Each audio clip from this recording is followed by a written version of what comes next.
وأهل بيته الطيبين الطاهرين المعصومين.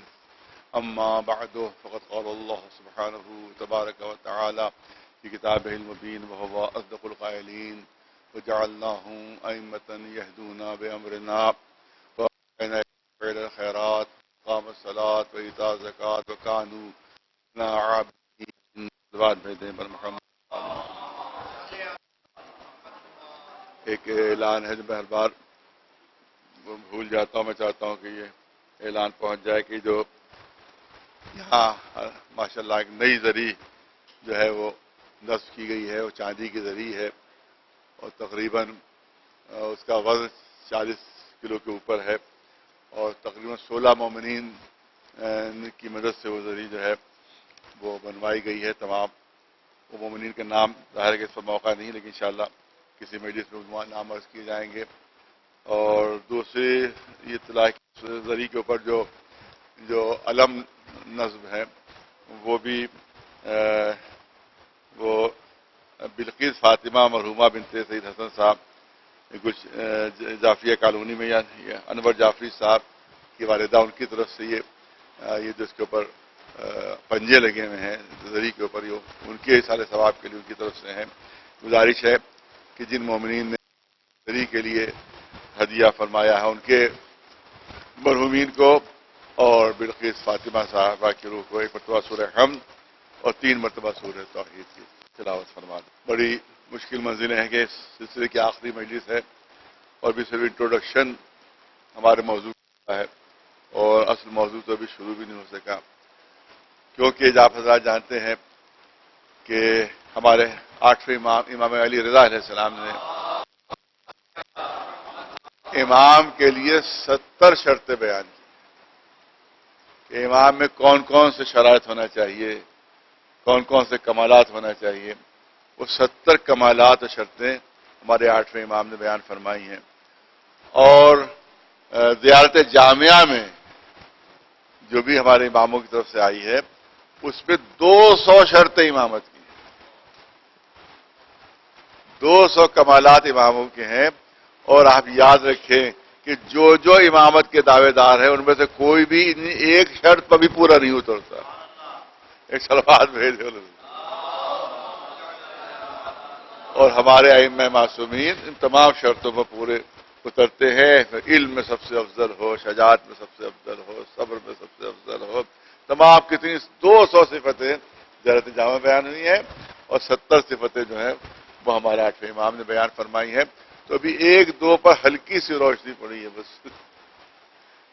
ایک ہلکی سی روشنی پڑی. میں چاہتا ہوں کہ وہ ہشام ابن حکم کے سلسلے میں جو بیان کیا تھا اس بات کو مکمل کر دوں، اور بعد میں وہ بات رہ جاتی ہے پوری. اور ابن عمیر نے روایت کی ہے کہ ہشام ابن حکم نے عصمت کے سلسلے میں، اماموں کی عصمت کے سلسلے میں جو دلیل پیش کی ہے، ان کے ابن عمیر کا کہنا ہے کہ اس سے بہتر دلیل میں نے آج تک عصمت ائمہ پر نہیں دیکھی نہ سنی. تو پوچھا گیا ہشام سے کہ یہ ائمہ معصوم کیوں ہوتے ہیں، تو انہوں نے بتایا، جیسے میں 2 شرطوں کو پیش کر چکا ہوں، 2 شرطیں رہ گئی ہیں، میں چاہتا ہوں جلدی جلدی ان کو بھی آج بیان کر دیا جائے اور تشریح کا موقع بہرحال نہیں اس کا. کہ کہا کہ 4 صفتیں ایسی ہیں کہ جو سرچشمہ ہے گناہوں کا. 4 چیزیں گناہوں کا سرچشمہ ہے.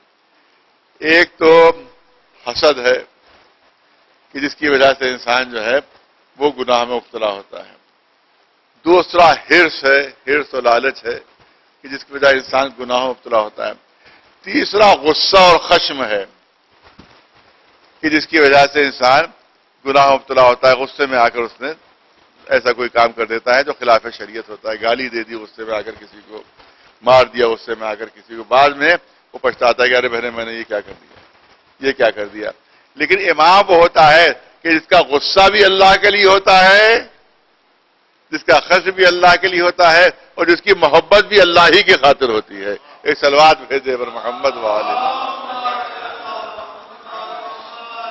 تو لہذا جب غصہ اللہ کے لیے آتا ہے تو اب کوئی سوال ہی نہیں ہوتا ہے کہ اس میں کوئی گناہ سرزد ہوتا کہ معاذ اللہ کوئی اطاعت الہی کے خلاف کام ہو جائے، کیونکہ غصہ ہے ہی اللہ کے لیے، اللہ کی خاطر. تو لہذا اس میں بھی گناہ کا کوئی شائبہ نہیں ہو سکتا. غصے کے عالم میں بھی گناہ کا کوئی شائبہ نہیں ہو سکتا.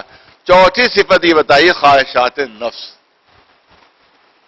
چوتھی صفت جس کی وجہ سے انسان گناہ کرتا ہے وہ خواہشات، نفسانی خواہشات، عیش و عشرت کی خواہش، اور دوسری جو شہوانی خواہشات ہیں کہ جن کی وجہ سے انسان جو ہے وہ گناہوں میں مبتلا ہو جاتا ہے. اور خواہشات نفس اس کو کیوں غلبہ کر لیتی ہیں؟ توجہ، اس کا سبب بیان کیا گیا کہ خواہشات نفس اس لیے انسان پر غلبہ کرتی ہیں کیونکہ دنیا اس کے سامنے ہے، آخرت نگاہوں سے چھپی ہوئی ہے. دنیا کی لذتیں سامنے ہیں، دنیا کی نعمتیں سامنے ہیں، اور آخرت اس کی نگاہوں سے چھپی ہوئی ہے. تو لہذا جو سامنے ہے اس کی لالچ میں آ جاتا ہے، اس میں مبتلا ہو جاتا ہے، اور جو نگاہوں سے اوجھل ہے اس کو چھوڑ دیتا ہے. اس لیے خواہشات نفسانی اس کو بہکا لیتی ہیں. اب مثالیں دینے کا وقت نہیں ہے، لیکن بھارت سے جو بات پیش کرنا ہے کہ خواہشات نفس اس لیے اس کو مغلوب کر لیتی ہے کہ دنیا سامنے، آخرت نگاہوں سے چھپی ہوئی. لہذا وہ سوچتا ہے کہ ایک نقد لے لیا جائے، تیرا ادھار پر کون بھروسہ کرے. بات بھیجے ایک نقد مل، یہی عمر ہے کہ رہ کی حکومت سامنے ہے، جو ہے وہ نگاہوں سے چھپے ہوئے، پتہ نہیں جنت ہے بھی کہ نہیں ہے. اس بلون کے جملے تاریخ میں محفوظ ہے کہ پتہ نہیں ہے بھی کہ نہیں ہے، لیکن رہ کی حکومت تو سامنے ہے. لہذا رہ کی حکومت اس نے لے لیا اور امام حسین کو شہید کیا. اس کے بعد خسر دنیا والآخرہ، نہ دنیا ملی نہ آخرت ملی. ایک سلوات بھیجے بلند آواز. تو اس کا مطلب ہے کہ دنیا کی نعمتوں ہو جاتا ہے، آخرت کی نعمتوں کو وہ بھول جاتا ہے. لیکن وہ فرماتے ہیں، کہتے ہیں کہ امام وہ ہوتا ہے کہ جس کے سامنے جس طرح سے دنیا کی نعمتیں ہوتی ہیں اسی طرح سے اس کے سامنے آخرت کی نعمتیں بھی ہوتی ہیں. آخرت کی نعمتیں اس کی نگاہوں سے اوجھل نہیں ہوتی، ہماری نگاہوں سے اوجھل ہے، کی نگاہوں سے اوجھل نہیں ہوتی. وہ آخرت کی نعمتوں کو اپنی نگاہوں سے دیکھ رہا ہوتا ہے تو اس کے سامنے دنیا کی نعمتوں کی کوئی حقیقت نہیں رہتی، دنیا کی حقیقت ہی نہیں رہتی. ان کا بھلا ممکن ہے کہ اگر فرض کیجئے بہترین غذائیں بھی سامنے ہوں اور کڑوا کھانا بھی سامنے ہو، جب دونوں کھانے سامنے ہوں تو کیا کون کڑوا کھانا جو ہے وہ پسند کرے گا اور کھانا چھوڑ دے گا؟ وہ اچھے کھانے کا انتخاب کرے گا. بہترین لباس ہو، خراب لباس سامنے ہو، کس کو منتخب کرے گا؟ جو اچھا آرام دہ لباس ہے اس کو منتخب کرے گا، جو تکلیف دہ لباس ہے اس کو چھوڑ دے گا. ماں کے سامنے دنیا کی فانی نعمتیں بھی ہیں، آخرت کی باقی نعمتیں بھی ہیں، وہ فانی نعمتوں کو چھوڑ دیتے ہیں، باقی نعمتوں کو اختیار کر لیتے ہیں. ایک سلوات بھیجے بلند آواز پر محمد والے. لہذا امام وہ ہوتا ہے جس سے کوئی گناہ سرزد نہیں ہوتا، کیونکہ اس پہ وہ ایسی کوئی بھی بری صفت موجود نہیں کہ جو انسان کو گناہ میں مبتلا کرتی ہے. میں نے ثقیل موضوع تھوڑا سا ہے، میں چاہتا ہوں لفاظی کے بجائے دلیلیں ہوں تاکہ بات جو ہے دوسروں تک بھی پہنچ جائے. میں یہاں پر کرنا چاہتا ہوں کہ کوئی کہتا ہے کہ صاحب جو گناہ نہ کرے وہ معصوم ہوتا ہے اور معصوم کو منتخب کر لیجیے وہ امام ہے. تو صاحب کسی کی بھی زندگی دیکھ لے کہ جس کی زندگی میں گناہ نہ ہو، ہم سمجھ لیں کہ بھائی یہ درجہ عصمت پر فائز ہے، لہذا ہم اس کو اپنا امام بنا لیں. بات ختم ہو گئی، ہمیں اختیار حاصل ہو جائے گا. نہیں توجہ چاہوں گا، پڑھے لکھے بچے کی توجہ چاہوں گا. عصمت کے معنی کیا ہے میں چاہتا ہوں یہاں معلوم ہو جائے. بچوں کو جب بہت بزرگوں تو معلوم ہی ہے، عصمت کے معنی معلوم ہو جائے بچوں کو ہمارے، تاکہ ان کے ذہن میں کبھی یہ سب کہ انسان خود منتخب کر سکتا ہے. بہت توجہ رہے. عصمت سے ہے نہ کرتا، صرف معنی نہیں کرتا ہو. معصوم وہ ہوتا ہے کہ جس نے نہ کبھی گناہ کیا ہو نہ کبھی گناہ کا ارادہ کیا ہو، نہ کبھی گناہ کی نیت کی ہو، نہ کبھی گناہ کا قصد کیا ہو. وہ ہوتا ہے معصوم. ہم دیکھ تو گناہ کے حصے کو نہیں دیکھ سکتے. پتہ نہیں کتنی مرتبہ گناہ کا ارادہ ہوا آیا دل میں، مگر اللہ کے خوف کہ اللہ ناراض ہو جائے گا تو ارادہ آیا مگر گناہ نہیں کیا. کس کو خبر کہ ارادہ آیا؟ کس کو دل میں ارادہ؟ اس کا مطلب معصوم ہوتا ہے کہ جس کے دل میں گناہ بھی نہ آئے اور دل کے ارادوں کو انسان نہیں دیکھتا، اللہ دیکھتا ہے. لہذا معصوم کا انتخاب اللہ ہی کرتا ہے. ایک صلوات بھیجے ابن نواز. کوئی کہے بات نہیں سمجھ میں آ رہی ہے، میں دنیاوی سیدھی سادی سی مثال دے دوں. اتنا مشکل موضوع، لیکن میں چاہتا ہوں سادی سی مثال کہ بچہ بھی سمجھ جائے. ارے صاحب یہ کیسے ہو سکتا ہے دل میں کبھی گناہ کا ارادہ ہی نہ آئے، دل میں کبھی گناہ کا نیت ہی نہ آئے، قصد ہی نہ آئے؟ یہ تو ہم نہیں مان سکتے، یہ تو پاسبل نہیں ہے، یہ خلاف عقل ہے. یہ ہم مان لیتے ہیں کہ ارادہ ہوا تھا مگر گناہ کیا نہیں. اللہ کے خوف سے ارادہ آیا مگر نہیں کیا. ارادہ ہی نہیں آیا دل میں، کبھی نیت ہی نہیں دل میں آئی، یہ بات ہماری سمجھ میں نہیں آ رہی. آئیے ایسی مثال دے دوں ایک چھوٹا بچہ بھی سمجھے. ماشاءاللہ بڑی 25 منزلہ بانٹتے ہیں، 20-30 منزلہ بانٹتے ہیں، لیکن اب آپ بمبئی چلے جائیے تو معلومات 70 منزلہ عمارتیں بن گئی، 80 منزلہ عمارتیں بھی بن گئی ہیں. اب مجھے اتنا سادہ سی مثال بچہ بھی سمجھے. ایک کوئی 80 منزلہ عمارت پر کوئی صاحب کھڑے ہوئے کسی کام سے آئے ہیں، 70 منزلہ عمارت پر کھڑے ہوئے کوئی صاحب کسی اپنے غرض سے آئے ہیں. مجھے اتنا بتا دیجئے کہ جو 70 منزلہ عمارت پر کھڑا ہوا ہے، کیا اس کے دل میں ارادہ آ سکتا ہے کہ میں کود جاؤں؟ دل میں کبھی یہ نیت آ سکتی ہے کہ 70 منزلہ عمارت سے کود؟ ہی دماغ ہے. اگر دماغ اس کا صحیح ہے اور ٹھکانے پر ہے تو کبھی ارادہ بھی نہیں آ سکتا کہ 70 منزلہ عمارت سے کودوں. کبھی نیت بھی نہیں کرے گا کہ 70 منزلہ عمارت سے کودوں، کیونکہ اس کے سامنے پہلے ہی سے 70 منزلہ عمارت سے کودنے کا انجام مجسم ہے. ارے توجہ چاہوں گا، اس کے سامنے پہلے ہی سے 70 منزلہ عمارت سے کود جانے کا انجام مجسم ہوتا ہے.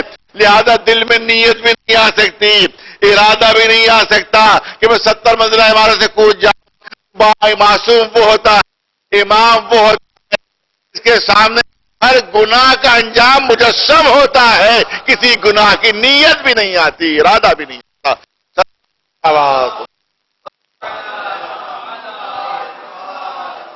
جلدی توضیح کا موقع نہیں ہے کیونکہ آج کا دن ہوتا ہے جس میں مصائب زیادہ پڑھے جاتے ہیں. لہذا میں چاہتا ہوں جلدی سے اس بات کو مکمل کر دوں. ایک اور مثال پیش کر دوں جو سخت ضرور ہے لیکن بہت اہم ہے. گناہ کا ظاہر ہمیں یہاں دکھائی دیتا ہے، باطن ملنے کے بعد دکھائی دے گا. گناہ جو ہے غلاظت ہے، ظاہر جو ہے وہ غلاظت ہے. عبادتوں کا ظاہر قیام و قعود و رکوع ہے لیکن باطن نور ہے. جب مومن قبر میں پہنچے گا تو اس کا پوری قبر نورانی ہو جائے گی. کہ یہ نور کہاں سے آ گیا؟ کہ تیری نمازوں کا نور ہے، تیرے روزوں کا نور ہے، تیری محبت اہل بیت کا نور ہے کہ جس سے پوری یہ قبر تیری جگمگا رہی ہے. تو ظاہر میں نماز ہے، باطن میں نور ہے. زندگی میں ظاہر نظر آتا ہے، مرنے کے بعد باطن دکھائی دیتا ہے. اسی طرح سے ظاہر میں گناہ حسین ہوتا ہے مگر باطن میں غلیظ ہوتا ہے. اسی لیے جب حشر میں پہنچیں گے تو وہاں کو نہ کوئی ہوٹل ہوگا، نہ کوئی ریسٹوراں ہوگا، نہ کوئی وہاں کوئی ڈھابا ہوگا کھانے پینے کا. اور وقت وہاں انسان کہے گا کہ صاحب تو بھوک لگی ہے، کھانا کی کوئی انتظام ہے کہ نہیں ہے، تو غلیظ پیش کیا جائے گا، غلیظ پیش کیا جائے گا. یہ نوش فرمائیے کہ یہ بھی کوئی کھانے کی چیز ہے؟ تو آواز آئے گی یہی تو زندگی بھر کھاتے رہے تھے. آپ کو بیچ کر جو پلاؤ اوقاف کو بیچ کر جو تم نے یہ تمام متنجر کھایا تھا، یہ جو تم نے فلا دکھا کے کباب خرید کے کھائے تھے، وہ تو کباب تھے، وہ تو پلاؤ تھا. آواز تو ظاہر تھا یہ بات جو تمہیں مل رہا ہے. ایک سلوات بھیجے برد آواز محمد.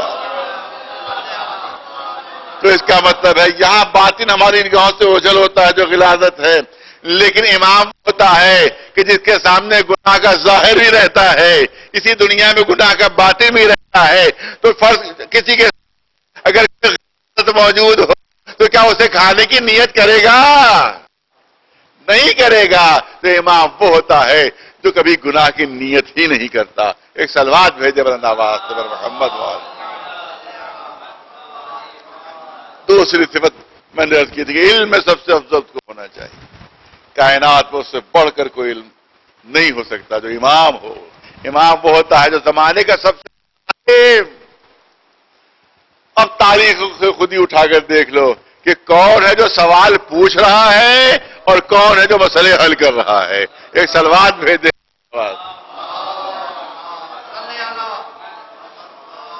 ایک شخص مولا علی لہلا کا، لیکن خلیفہ ثالث حضرت عثمان کے سلسلے میں بھی یہ واقعہ، عام طور سے تو ثانی ہی کے سلسلے میں جملہ کہا جاتا ہے، لیکن میں کا حوالے سب موجود ہے کہ یہاں حوالے پیش کرنے کا نہیں ہوتا ہے۔ ہمارے پاس موجود ہے حضرت عثمان جو خلیفہ ثالث، ان کی زبان پر ساختہ یہ جملہ آیا تھا، وہ قسمت آیا تھا، ایک کافر ایک مشرک ایک قبر سے کسی کی کھوپڑی لے آیا، کسی مردے کی، اور اس کے بعد کہا کہ آپ کا عقیدہ یہ ہے کہ گناہ گاروں پر قبر ہی میں عذاب ہوتا ہے اور ان کو جہنم کی آگ جو ہے اس میں بھی ہوتی ہے، لیکن بالکل ٹھنڈی پڑی ہوئی ہے۔ اب دیکھیے کیسی ترکیبیں سوچتے تھے لوگ بھی، کیسی کیسی چیزیں لے کر آتے تھے، تو یہ تو بالکل ٹھنڈی پڑی ہوئی ہے، اس میں تو کوئی آگ ہی نہیں ہے۔ ابھی آگ سے اگر جہنم کی آگ سے اس کو اذیت ہو رہی ہوتی تو یہ گرم ہوتی، میں چھو بھی نہ پاتا اس کو، یہ تو بالکل ٹھنڈی ہے۔ اب ظاہر ہے کہ اب جواب تو سمجھ میں نہیں آیا تھا، کب بلاؤ مولا علی کو، بلاؤ مشکل کشا کو، کہا کہ یا علی مسئلے کو حل کیجئے آپ۔ یہ ایک اعتراض کر رہا ہے کہ صاحب آپ کا یہ ہے کہ قبر ہی سے عذاب شروع ہو جاتا ہے، جو منکر خدا ہے ان کا قبر سے شروع ہو جاتا ہے، یہ منکر خدا ہے، اس کی قبر سے میں اس کی کھوپڑی لے کر آیا ہوں، بالکل ٹھنڈی ہے، اگر جہنم کا عذاب ہو رہا ہوتا تو گرم ہوتی ہے۔ امام نے کہا ایک پتھر لاؤ اور ایک چخماق لاؤ۔ چخماق وہ ہوتا ہے اس کو اگر کسی پتھر پر تو چنگاریاں پیدا ہوتی ہیں، آگ پیدا ہوتی ہے، اسی سے پرانے زمانے میں آگ روشن کی جاتی تھی۔ چخماق کو گھسا جاتا تھا پتھر پر، چنگاریاں نکلتی تھی، لکڑی میں آگ لگ جاتی تھی۔ امام نے کہا پتھر لاؤ چخماق لاؤ، پتھر لایا گیا، چخماق لایا گیا، مولا نے اس چخماق کو پتھر پر گھسا، زبردست چنگاریاں پیدا ہوئی، زبردست آگ پیدا ہوئی، چخماق سے بھی آگ پیدا ہوئی، پتھر سے بھی آگ پیدا ہوئی۔ کہا قریب آؤ، پتھر پر ہاتھ رکھو، کہا ٹھنڈا ہے، چخماق پر ہاتھ رکھو، کہا کیسا ہے، کہا ٹھنڈا ہے، کہا ٹھنڈا بھی ہے اور آگ بھی ہے۔ ارے تو یہ آگ اس کے اندر ہے، جو اس کے اندر موجود ہے۔ اسی طرح سے جو عذاب ہوتا ہے بظاہر یہ ٹھنڈی ہے، لیکن اندر سے جہنم کی آگ سے جل رہی ہے۔ ایک صلوات بھیجے محمد وآلہ۔ جلدی سے ایک واقعہ اور پیش کر دوں، میں نے کہا گنجائش نہیں ہے۔ ایک عورت آتی ہے مولا کائنات علی ابن ابی طالب علیہ السلام، اس واقعے کو مسئلہ رکابیہ کہا جاتا ہے۔ مسئلہ رکابیہ اس لیے کہا جاتا ہے کہ جس وقت مولا سے سوال ہوا، مولا گھوڑے پر سوار ہو رہے تھے، ایک رکاب میں پیر ڈال چکے تھے، دوسری رکاب میں پیر ڈالنے والے تھے، سوال بھی ہو گیا جواب بھی ہو گیا۔ ایک صلوات بھیجے بلند آواز سے۔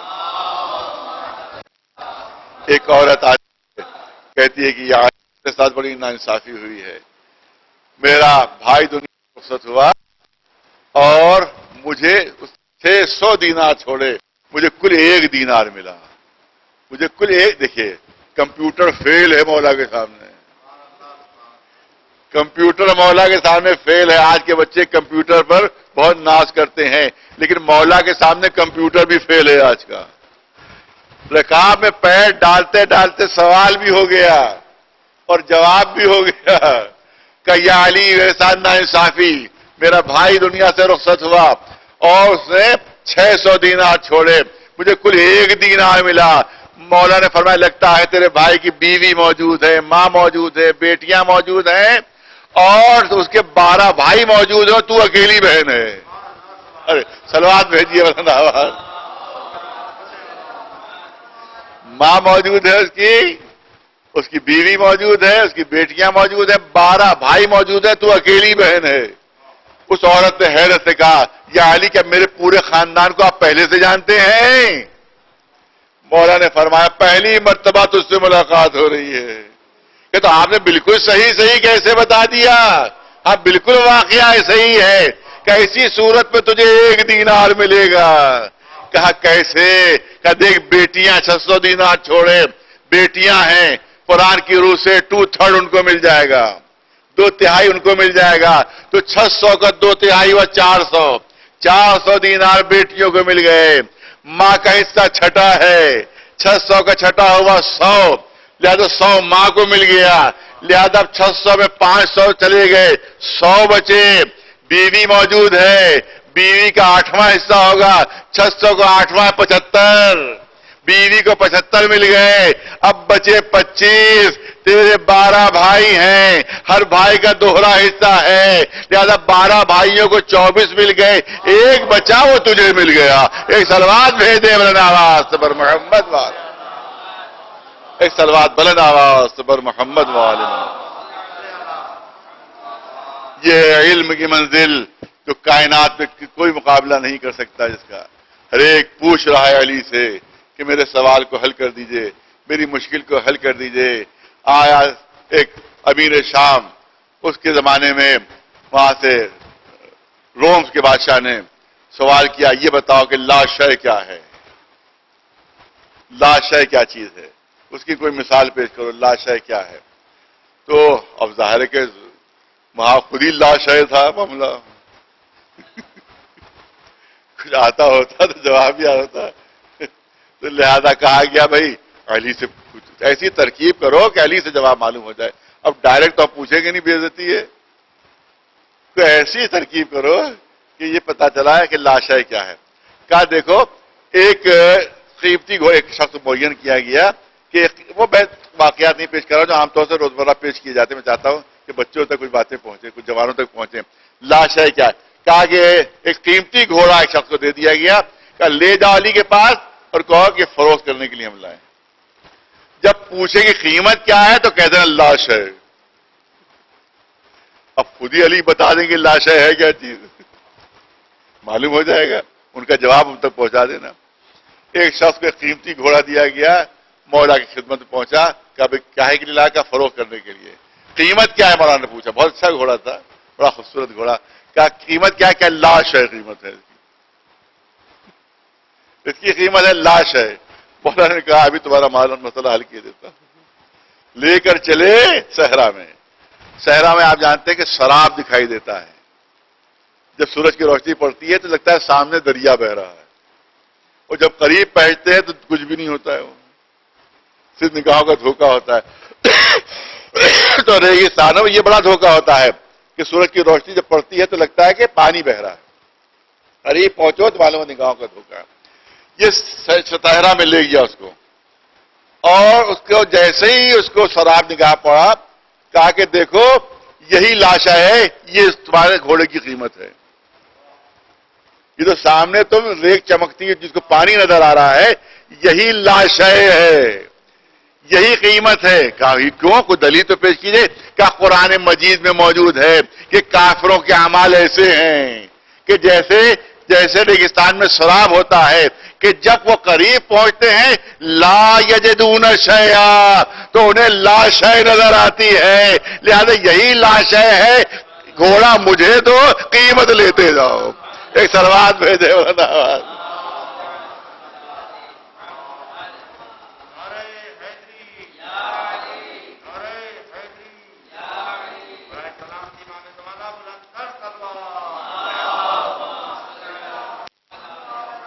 سامنے وقت میں ظاہر گنجائش نہیں. تو یہ امامت موضوع میں چند جملے اور کرنا چاہتا ہوں کہ سب سے بڑا عہدہ جو ہے عہدہ امامت ہے. جتنے بھی عہدے چلے ہیں اللہ کی طرف سے اس میں سب سے بلندتر عہدہ، سب سے بلندتر، سب سے افضل عہدہ عہدہ امامت ہے. اس کی دلیل میں نے آپ کے سامنے پیش کر دی کہ جناب ابراہیم کو سب سے آخر میں عہدہ امامت ملتا ہے. اور یہی امام ہے کہ جس کے ذریعے سے جہنم اور جنت کا فیصلہ ہوگا. جہنم اور جنت کا فیصلہ ہوگا. خود قرآن اعلان کر رہا وہ یوم ندعو کل اناس بامامہم. ہم ہر انسان کو اس کے امام کے ساتھ دعوت دیں گے, ہم اس کے امام کے ساتھ بلائیں گے. میں نے کسی مجلس میں عرض کیا تھا کہ سارے خطابات لے لیے, سارے عہدے جو ہے وہ اپنی طرف منسوب کر لیے گئے. خلیفۃ المسلمین بھی کتنے بن گئے, امیر المومنین بھی کتنے بن گئے. بنی عباس میں سب خلیفۃ المسلمین بھی تھے, امیر المومنین بھی تھے.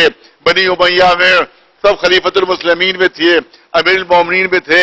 یہاں تک کہ ابو بکر بغدادی نے بھی اپنے کو کہہ دیا کہ امیر المومنین بھی ہیں, ہم خطیبۃ المسلمین بھی ہے.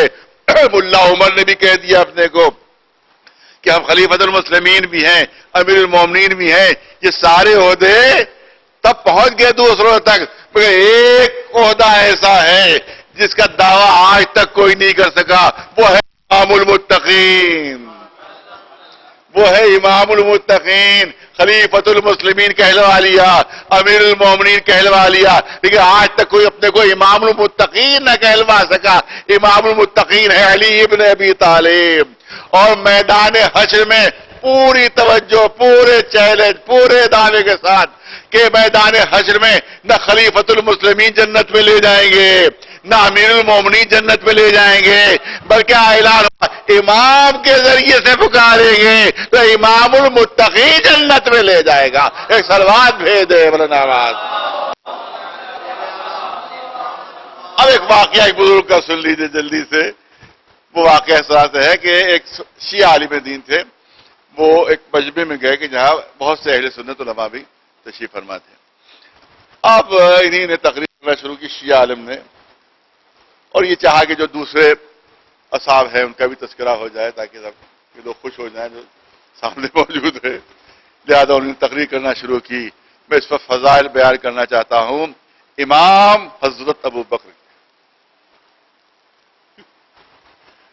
اس میں ایک مولانا لمبی سے داڑھی کا لا حول ولا قوت, کیسے جاہل کو لے آئے. ارے بھائی خلیفۃ المسلمین تھے, یہ کیا کہہ رہا ہے امام. اچھا انہوں نے کہا نہیں غلطی ہو گئی مجھ سے, امام حضرت عمر. دوسرے مولانا بولے صحیح کہا, بالکل جاہل ہے. بالکل جاہل ہے یہ. ارے امام کا لفظ لگا رہا ہے, امام تھوڑی تھے وہ تھے خلیفۃ المسلمین تھے, وہ امیر المومنین تھے. یہ کیسا جاہل ہے. کون کہا رہے نہیں پھر مجھ سے غلطی ہوگی, امام حضرت عثمان. دیکھا تیسرے مولانا بولے کہا آپ لوگ بالکل صحیح کہہ رہے ہیں, اس کو یہ لانے کے لائق ہی نہیں تھا یہاں. اس کو کیسے آپ لے آئے یہاں کے اوپر, اس کو کچھ خبر ہی نہیں, کوئی اطلاع ہی نہیں. جب انہوں نے کہا امام حضرت علی, تب سب نے کہا ہاں اب ٹھیک کہا. ایک سوال بھیج دے آواز. اس کا مطلب ہے لفظ امام کسی شخصیت پر چپکتا نہیں ہے اور علی کی شخصیت سے ہٹتا نہیں ہے. ایک سلوات بھیج دے آواز.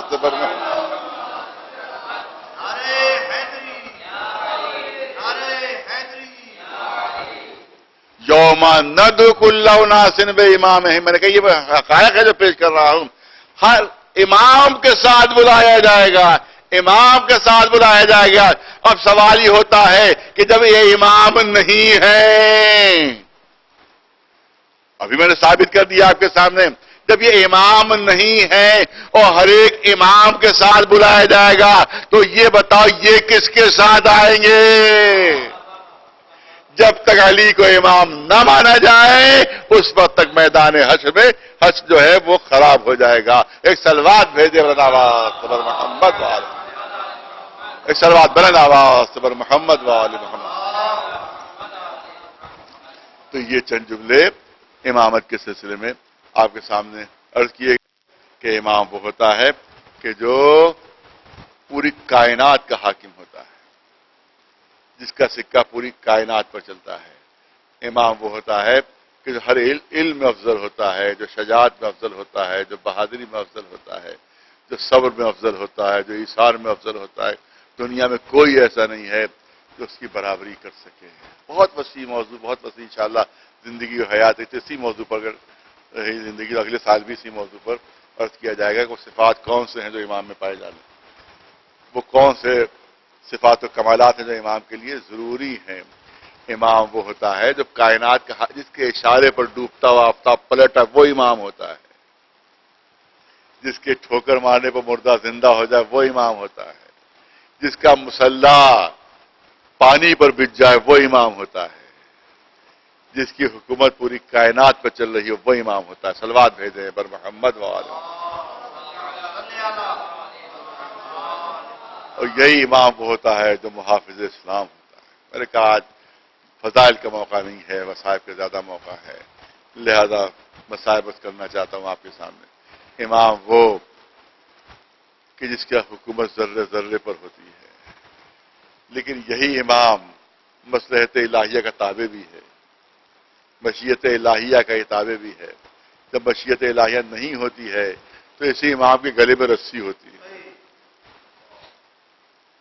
جب مشیت الہیہ نہیں ہوتی ہے تو اسی کے جگر کے ٹکڑے کٹ کٹ کے تخت میں گر رہے ہوتے ہیں، جب مشیت الہیہ نہیں ہوتی ہے تو یہی امام کربلا میں 3 دن کا بھوکا بھی ہوتا ہے، یہی امام کربلا میں 3 دن کا پیاسا بھی ہوتا ہے۔ کربلا کا میدان ہے، آقا حسین ہے، ایک کے بعد ایک شہید ہو رہے ہیں، اصحاب شہید ہوئے تو اعزا کی باری آ جاتی ہے، کبھی اون محمد کے لاشیں لا رہے ہیں، کبھی دنیا نے دیکھا کہ قاسم کی لاش اس طرح سے لا رہے ہیں کہ سینے سے سینہ ملا ہوا، پیر زمین پر خط دیتے ہوئے، کبھی دنیا نے منظر دیکھا کہ علی اکبر کی لاش اٹھا تو لی مگر چند قدموں سے زیادہ نہیں چلا گیا، لاش علی اکبر زمین پر رکھ دی۔ آقا حسرت سے چاروں طرف دیکھ رہے ہیں، آقا کس کو ڈھونڈ رہے ہیں، کس کو تلاش کر رہے ہیں؟ ارے کہیں زہیر نظر آ جائے، کہیں حبیب نظر آ جائے۔ جب کوئی نظر نہیں آیا تو چند چھوٹے چھوٹے بچے خیموں سے نکل آئے تھے، مولا نے انہی کو آواز دے دی، آؤ اے بنی ہاشم کے بچوں آؤ اور حسین کی مدد کرو۔ تاریخ کربلا گواہ ہے کہ چھوٹے چھوٹے بچے لاش علی اکبر کو لیے ہوئے پیچھے پیچھے امام والی اکبرا والی اکبرا کہتے ہوئے لاش علی اکبر کو لا کر گنج شہیدہ میں رکھا۔ اب حسین پلٹے اور اب روایت کہتی ہے کہ حسین نے آسینے پلٹی۔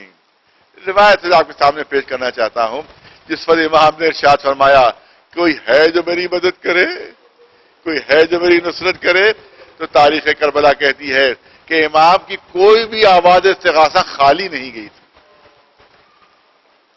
کوئی بھی آواز استغاثہ خالی نہیں گئی تھی۔ ایک مرتبہ کہا کوئی ہے جو مدد کرے، ملائکہ آ گئے خدمت میں، اے آقا ہم مدد کے لیے حاضر ہیں۔ کہ نہیں جاؤ، نہیں میں امتحان دے رہا ہوں، امتحان کی منزلیں ہیں۔ پھر کہا کوئی ہے جو میری مدد کرے، جنات آ گئے، اے آقا ہم آپ کی مدد کے لیے حاضر ہیں۔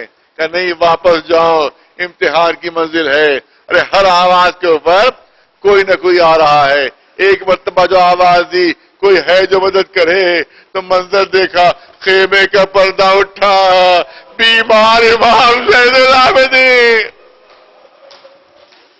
کبھی گرتے ہیں کبھی اٹھتے ہیں، کبھی گرتے ہیں کبھی اٹھتے ہیں۔ ارے بابا ابھی میں زندہ ہوں،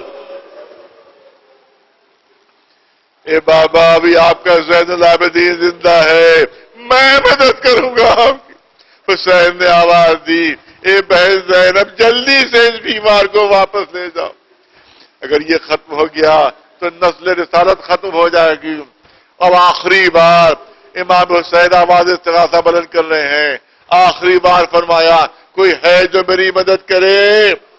تاریخ کربلا کہتی ہے کہ خیام حسینی سے زبردست شور گریہ بلند ہوا، رونے کی زبردست آواز بلند ہوئی۔ امام حسین در خیمہ میں پہنچے، اے بہن زینب ابھی میں زندہ ہوں۔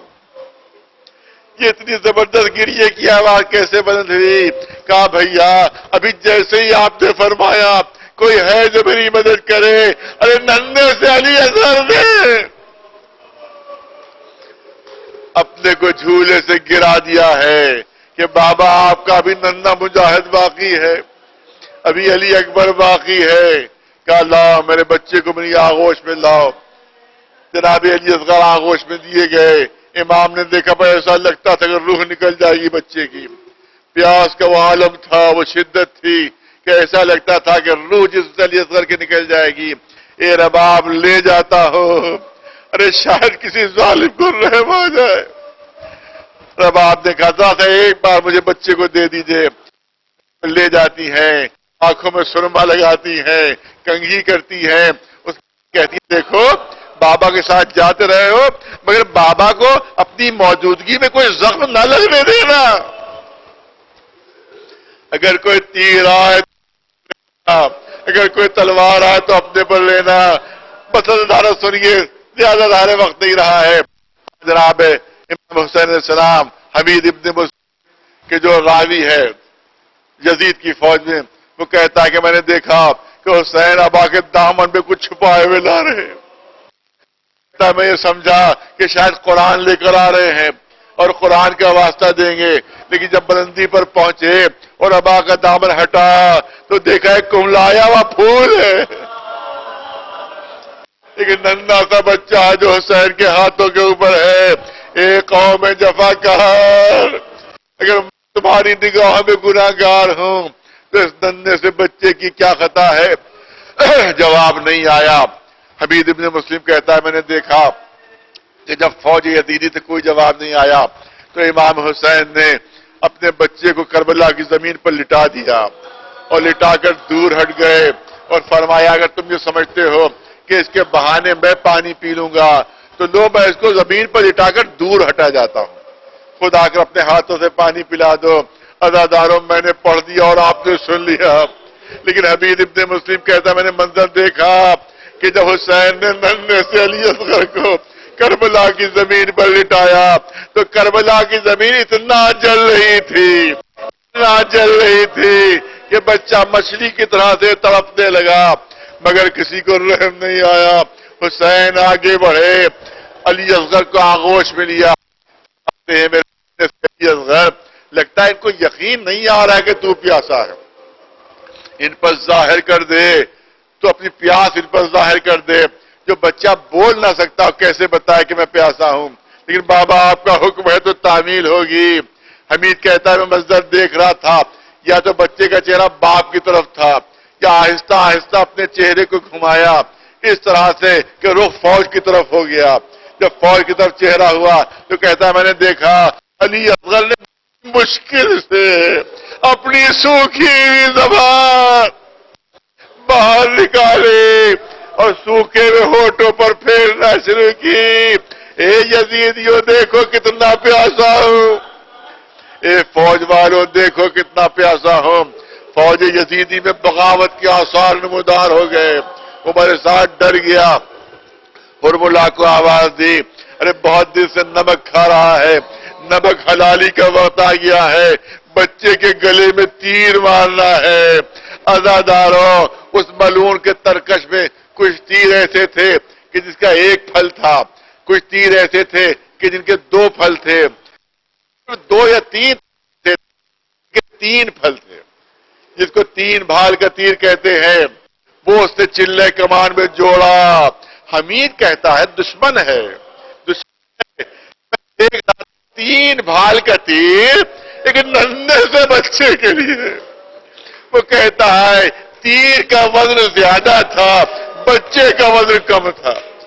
وہ لکھتا ہے یہ تیر کیونکہ عرب اگرچہ جنگلی اور وحشی تھے مگر ان کے اپنے جنگی قوانین تھے اور اپنے جنگی قوانین کی پابندی کیا کرتے تھے۔ لکھتا ہے کہ یہ تیر کبھی جنگوں میں استعمال نہیں ہوتا تھا، یہ تین نوکوں والا تیر، یہ تین پھلوں والا تیر یہ کبھی جنگوں میں استعمال نہیں ہوتا تھا، بلکہ جب جنگلوں میں وحشی درندوں کا شکار کیا جاتا تھا تو یہ تین بھار کے تیر کو استعمال کیا جاتا تھا۔ ارے ہرملا کیسا وحشی درندہ ہے،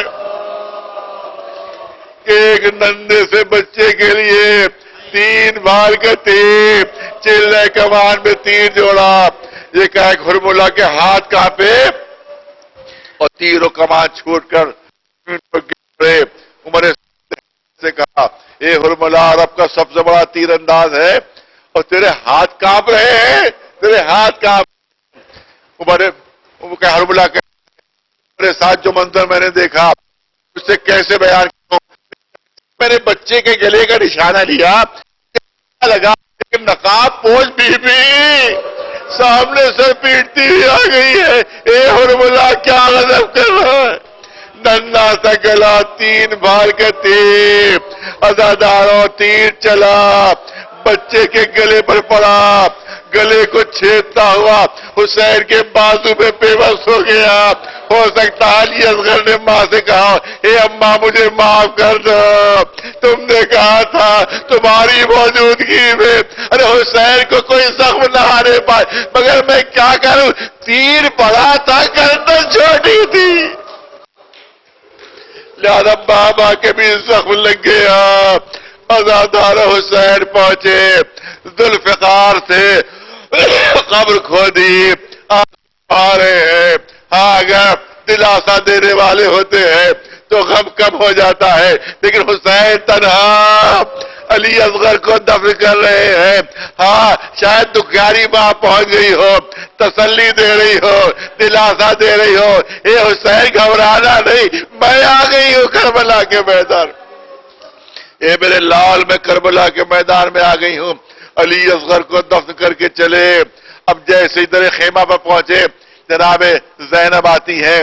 جناب زینب فرماتی ہیں اے بھیا میری ایک بات کو پورا کر دیجیے, آپ میری ایک تمنا کو پورا کر دیجیے. امام حسین فرماتے بہن زینب تم کیا کہہ رہی ہو, ارے جو بھائی مرنے جا رہا ہو, جو بھائی مقتل جا رہا ہو, وہ بہن کی کون سی تمنا پوری کر سکتا ہے. کہا نہیں بھیا آپ کو میری تمنا پوری کرنا ہے, آپ کو میری تمنا پوری کرنا ہے. کہا زینب بتاؤ تو کون سی تمنا.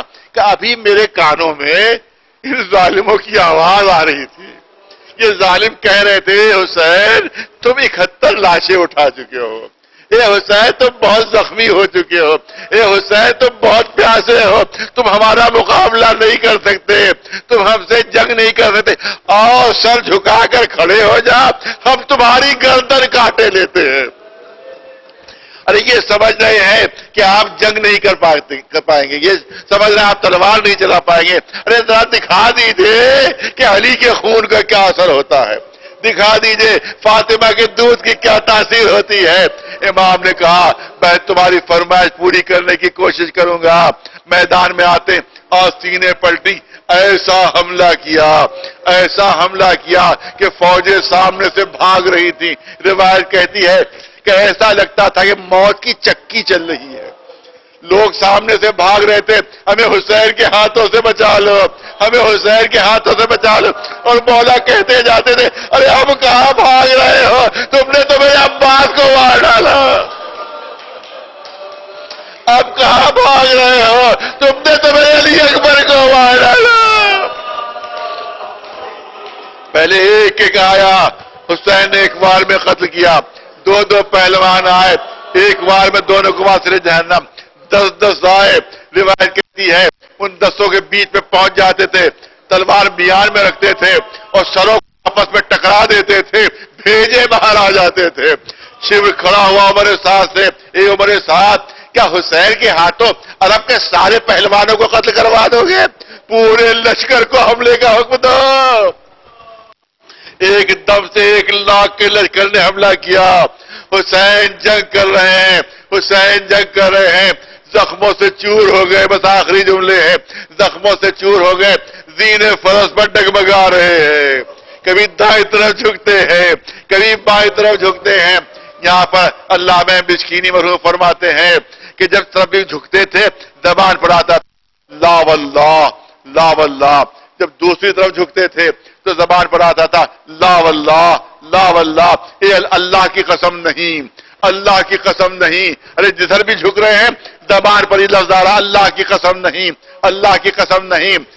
علامہ مشکینی کہتے ہیں کیوں کہہ رہے ہیں اللہ کی قسم نہیں, اس کا مطلب کیا ہے؟ تو کہتے کہ ایسا لگتا ہے کہ دونوں پہلو میں کوئی سنبھالنے والا آ گیا تھا, ایک پہلو میں ماں فاطمہ زہرا آ گئی، دوسرے پہلو میں رسول اللہ آ گئے. اے حسین تو بڑا زخمی ہے، پورا جسم تیرا تیروں سے چھلنی ہے، تجھے سنبھال کر گھوڑے سے زمین پر اتار لے، ارے کہیں تیر نہ چم جائے. حسین کہتے تھے اللہ کی قسم نہیں، اللہ کی قسم نہیں، اے اماں مجھے امتحان دینے دیجئے، اے میرے نانا مجھے امتحان دینے دیجئے. ادادار حسین زمین پر آئے، حسین زمین پر آئے، مگر میں نے شاید غلط کہہ دیا کیونکہ امام زمانہ نے فریاد کی ہے کہ جب میرا جد زخمی ہو کر گرا ہے تو نہ زمین پر تھے نہ گھوڑے کی زین پر تھے.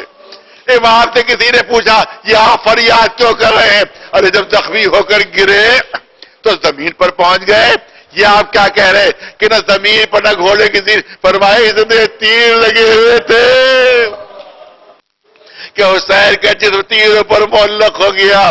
ایک روایتوں میں پڑھتا ہوں کہ خود امام حسین نے خود اپنے جسم پر زور دیا تھا، لیکن ایک روایت اور بھی ہے جو پڑھنا میرے لیے مشکل ہو جاتی ہے، لیکن میں چاہتا ہوں ہلکا سا اشارہ ہو جائے. جب شبر خنجر لے کر آگے بڑھا تو حسین کا جسم تیروں پر معلق تھا. اس ملعون نے اپنا نجس قدم اٹھایا، حسین کی پشت پر آہستہ آہستہ حسین کا جسم تیروں پر دبنے لگا. جب جسم زمین سے مل گیا تب شبر کا خنجر چلا. تب کسی منادی نے آواز دی اللہ زبیر حسین بے کربلا. آٹھویں امام فرماتے ہیں، بس آخری جملے، آٹھویں امام فرماتے ہیں حسین قتل نہیں ہوئے تھے، ذبح ہوئے تھے. ارے جو چاہ رہا ہوں آخری جملے، حسین قتل نہیں ہوئے، حسین ذبح ہوئے تھے. کہا کہ آپ کیا فرما رہے ہیں؟ قتل و ذبح میں کیا فرق ہے؟ کیا قتل اس طرح سے ہوتا ہے کہ آپ کسی نے تیر مار دیا، کسی نے تلوار مار دی، نیزہ مار دیا، اس کے بعد چھوڑ دیا مقتول کو کہ وہ خود بخود تڑپ کر دم توڑ دے.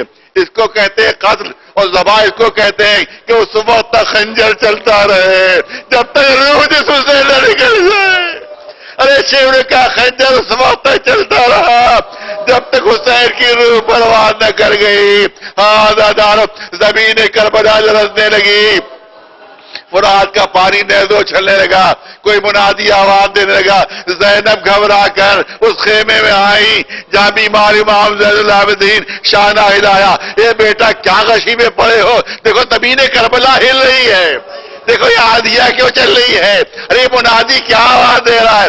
امام نے فرمایا وہ بھی اماں سامنے سے خیمے کا پردہ ہٹوا دیجئے. خیمے کا پردہ ہٹا. امام نے دائیں طرف دیکھا کوئی نظر نہ آیا، بائیں طرف دیکھا کوئی نظر نہ آیا. ارے جیسے ہی نگاہ اٹھی بے ساختہ زبان پر آئے السلام علیکم یا ابا عبداللہ. اے بیٹا کس کو سلام کر رہے؟ اے بھومی ابا نو کے نیزہ پر بوڑھے باپ کا سر نظر آ رہا ہے. ارے حسین شہید ہو گئے، باغ رسالت اجڑ چکا ہے، فاطمہ کی کھیتی برباد کر دی گئی.